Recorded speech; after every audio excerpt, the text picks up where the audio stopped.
Steve job ಅಂತ ಒಬ್ಬವ ಇದ್ದ, ಆಪಲ್ ಕಂಪನಿ ಮಾಲೀಕ. ಆತನಿಗೆ 33 ವರ್ಷ ಆಗೋವರೆಗೂ ಕೆಲಸ ಸಿಕ್ಕಿರಲಿಲ್ಲ. ಕೆಲವು ಕಡೆ ಅವನನ್ನು ಕೆಲಸದಿಂದ ತೆಗೆದು ಹಾಕಿದ್ದರು. ಆಶ್ಚರ್ಯ ಏನೆಂದರೆ ಅವನಿಗೆ 53 ವರ್ಷ ಆಗೋದರೊಳಗೆ ಅವನು ವಿಶ್ವದ ಶ್ರೀಮಂತ ಆಗಿದ್ದ. ಬರೇ 20 ವರ್ಷದಲ್ಲಿ ಆತ ಅತ್ಯಂತ ಶ್ರೀಮಂತ ಆದ. ಸ್ಟೀವ್ ಜಾಬ್ಗೆ ಒಂದು ಸಂದರ್ಶನದಲ್ಲಿ ಪತ್ರಕರ್ತರು, ನೀವು ಇಷ್ಟು ಶ್ರೀಮಂತರು, ಇಷ್ಟೆಲ್ಲ ಕಂಪನಿಗಳು ಇದಾವೆ, ಅದನ್ನೆಲ್ಲ ಹೇಗೆ ನಿರ್ವಹಿಸುತ್ತೀರಿ?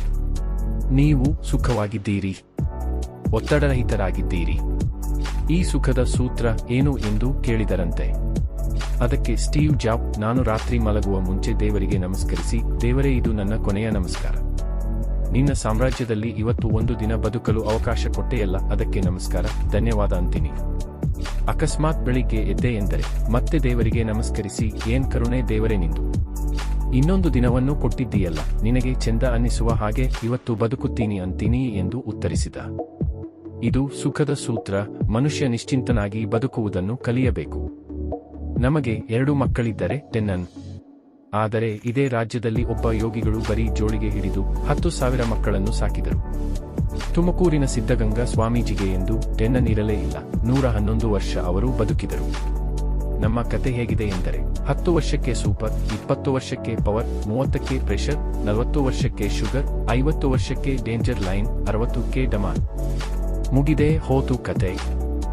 ಮನೆಯಲ್ಲಿ ತಾಯಂದಿರು ಹಸುಗೂಸನ್ನು ಮೇಲಕ್ಕೆ ಹಾರಿಸುತ್ತಾರೆ. ತಾಯಿ 2 ಕೈ ಬಿಟ್ಟರೂ ಮಗು ಕಿಲಕಿಲ ಅಂತ ನಗತಿರ್ತೈತಿ. ದೊಡ್ಡವರನ್ನು ಹೀಗೆ ಮೇಲಕ್ಕೆ ಹಾರಿಸಿ 2 ಕೈ ಬಿಟ್ಟರೆ ಅವರು ಹಾಗೆ ಮೇಲಕ್ಕೆ ಹೋಗ್ತಾರೆ. ತಾಯಿ 2 ಕೈ ಬಿಟ್ಟು ಮೇಲಕ್ಕೆ ಹಾರಿಸಿದರು. ಮಗು ಯಾಕೆ ನಗತೈತಿ ಅಂದ್ರ, ಮಗುವಿಗೆ ಒಂದು ಭರವಸೆ ಐತಿ, ತನಗೆ ಜನ್ಮ ಕೊಟ್ಟ ತಾಯಿ ಎಂದು ಕೈ ಬಿಡೋದಿಲ್ಲ ಅಂತ. ಹಾಗೆ ಭರವಸೆಯ ಮೇಲೆ ಬದುಕಬೇಕು.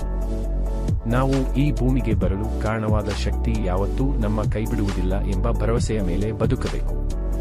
ಅಂತಹ ಭರವಸೆಯನ್ನು ಇಟ್ಟುಕೊಂಡು ನಿಶ್ಚಿಂತನಾಗಿ ಬದುಕುವುದೇ ಸುಖದ ಸೂತ್ರ. ಯುಕ್ತ ಆಹಾರ, ಯುಕ್ತ ಕೆಲಸ ಮತ್ತು ಯುಕ್ತ ನಿದ್ದೆ ಇವೇ ಸುಖದ ಸೂತ್ರ. ಅದನ್ನು ಬಿಟ್ಟು ಮುಂದೆ ಯಾವಾಗಲೋ ಏನಾದರೂ ಆಗಬಹುದು ಎಂದು ಬಯಗೊಳ್ಳುವುದು, ಹಿಂದೆ ಏನೋ ಆಗೈತಿ ಅಂತ ದುಃಖ ಪಡುತ್ತಾ ಇರುವುದು ನಮ್ಮ ಸುಖವನ್ನು ಕಸಿದುಕೊಳ್ಳುತ್ತದೆ.